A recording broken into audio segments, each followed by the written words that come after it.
Adaraa obbolummaa fi adaraa namummaa namni nama taate kamiyyuu namni biyya ormaa keessa jirtu kamiyyuu biyya kamiyyuu yoo jiraatte dhiiras ta'e dubara namni obboleettii qabduu fi namni akkasuma harmee obbiraa qabdu haadha manaa obbiraa qabdu obboleettii dubaraa obbiraa qabdu waan namni ta'u hin beekanii manaa ba'a malee ilmi namaa akkaataa itti galu akkaataa itti deebi'u hin beeku gaafa biyyaa ba'u namni kamiyyuu akka nama tokkootti nan jiraadha nan hojjetadha jedhee manaa ba'a jechuudha. Adaraa amaanaa isinitti haa ta'u.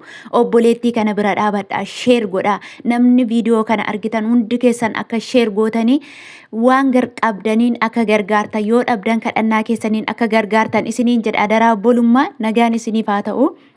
Hordoftootaa fi jaallatamtoota kabajamtoota maamiloota kiyyaa guyyaa har'aa jechuudha. Viidiyoo argee onneen kona burquu geessitu jira. Dhugaa waaqayyooti baay'ee kan na gaddisiiste. Obboleettiin amma isin suuraa kanarratti argitan Samiiraa jedhamti jechuudha. Kan argamtu ammaaf biyya Saudi Arabiyaa akkuma koof akka keessan nan hojjetadha naman taa'ufan jijjiira maatii koon jijjiira jettee nagaan manaa baate jechuudha. Guyyaa har'aa garuu kana fakkaattee jirti. Namummaa keessaa baatee lafee ishee qofatu hafee jira jechuudha. Lafee fi gogaa qofatu wal qabatee jira. Dhugaa dubbachuu fi viidiyoo sana namoonni baay'een tiktookii irratti argitaniittu Abdii Getaachoo fa'aa feesbuuka isaanii irratti gadhiisanii jiru. Ijoollee baay'een gadhiisanii jiru. Tiktookii irratti viidiyoon sun ni kaafama jechuun baay'ee waan nama sodaachisuu fi tiktookiin hin kaasa. Sababa viidiyoo sanaaf tiktookiin kaasuuf jecha sodaadhe anillee asirra viidiyoo ishee fiduu jechuudha. Na gargaara yaa Oromoo jette ofumaallee dubbatatte jechuudha. Afaan ishee irraa baaste yaa Oromoo ani homa tokko isin irraan barbaadu maallaqa miti biyyuma koo bichatti nagasha biyyatti lubbuun kiyya abaatu isiniin jechaa jirti.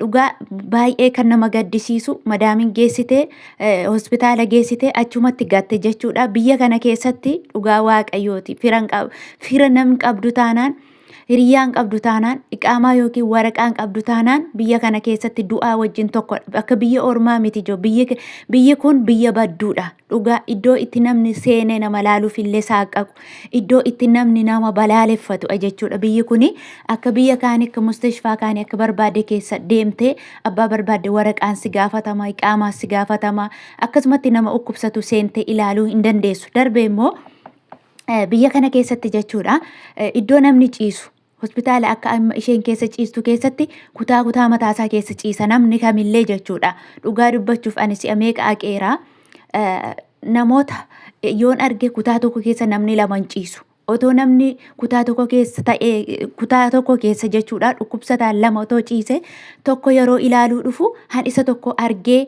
nama poostii godhee namaa waamuu danda'a lakkoofsa namaa sheer gochuu danda'a suura namaa maxxansuu danda'a. Biyya kana keessatti garuu akkuma nama du'ee mana tokko keessa qofaa keessi kaa'u jechuudha. Yoo dhukkubsatte kutaa qophaa makee keessa ciista malee namni akka arge achuma keessatti sitti cufame achuma keessa teessa narsii bichatu ol galee si ilaala. Bakka narsii yeroo saayitiin ishee galtu geessu uftee si ilaaltirraa kan hafe achuma keessatti duutee jiraattee uummataate namni si argu tokkollee hin jiru. Kanaaf obboleettii kana akka carraa obboleettiin sabboontuu jedhamtu jechuudha.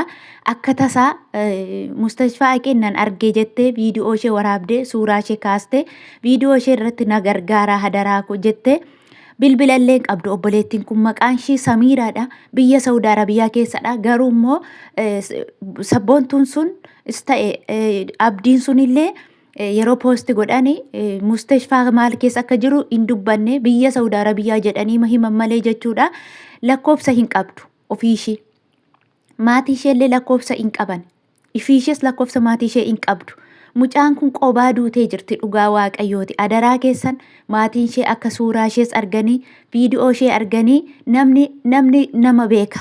Namni namarraan nama beeka, namni namarraan nama gargaara, namni namaaf gaachana. Adaraa keessan du'aa namaa galchuurra jiraa namaa galchuutu irra salphata jechuudha. Otoo jirruu yoo ayii waliin jenne malee erga duune ayii yoo waliin jenne gadda sobaati, gadda feekii, gadda diraamaadha malee obbolummaa miti, namummaa miti, wal oolchuu miti jechuudha. Kanaafuu otoo lubbuun jiruutii wal gargaarree obboleettii kana baraarree waan warruma kursii bitatanii warra taa'anii waa kadhataniifu waa ol darbaa oolla miti ooltu miti anuma faan wajjumaan oolla hundumti kenniyyuu namoota fayyaa qaban luka qaban miila qaban ija qabaniyyuu gargaaraa oolla.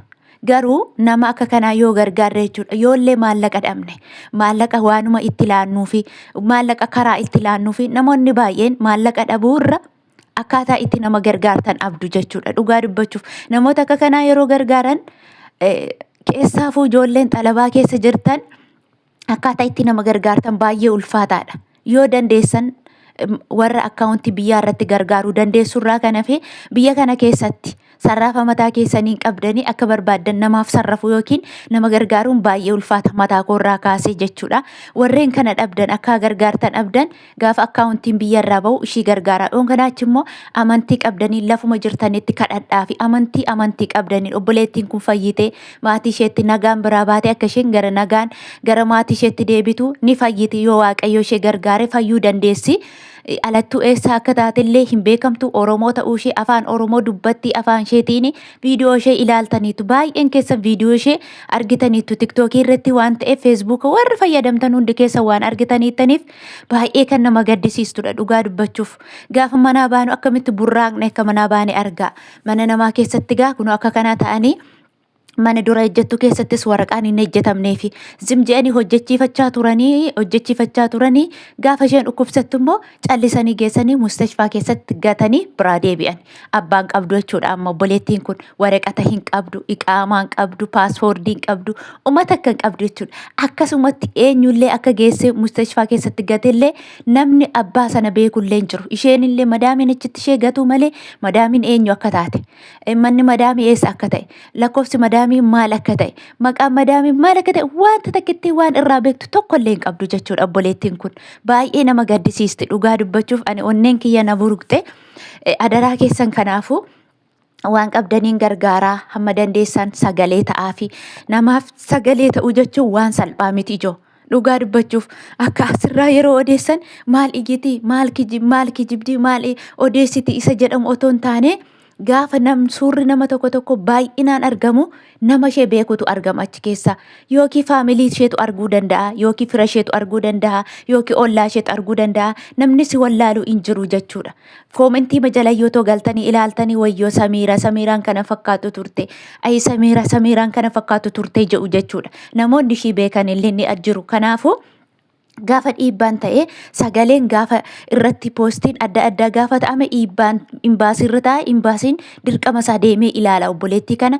Gaafa ilaale immoo obboleettiin kun waraqaan ejjetamee fi waan ta'u ta'ame gara biyyaatti akka isheen deebitu ni ta'ama jechuudha malee akkasumatti miti kan namni suura namaa poosti godhu kan namni viidiyoo namaa poosti godhu akkasumatti fooloo barbaada yookiin immoo laayikii barbaacha miti jechuudha. Wal fayyada nama fayyada duratti yeroo miidiyaan hin jirre yeroo akkasumatti kana ukkaamamee nama meeqatu hafe nama achi buuteensa namni fayyaa qabus han fayyaa hin qabnes eessa akka ta'e hin dhukkubsatee hospitaalii jira ta'e du'eetu owwaalamee jira ta'e du'ee firiijii jira ta'e eenyu kan beeku hin jiru ture dura yeroo sagalee namni karaa ta'u walii ta'u yeroo tiktookiin hin babal'anne yeroo feesbuukiin hin babal'anne yeroo yuutuubni hin babal'anne namni sagalee walii ta'u hin jiru abaluu eessa bu'e eessa dhaqee wanta tokko namni walirraa beeku hin jiru jechuudha. Har'a garuu galata waaqayyo namni akka ta'een karaa ta'een wal gargaaree du'a wal oolchaa jira jechuudha. Kanaafuu hundumti keessan haala dandeessaniin akkaataa dandeessaniin karaa sinii danda'ameen haa xinnaatu. Ani fooloon koo xiqqoodha hin jedhiina.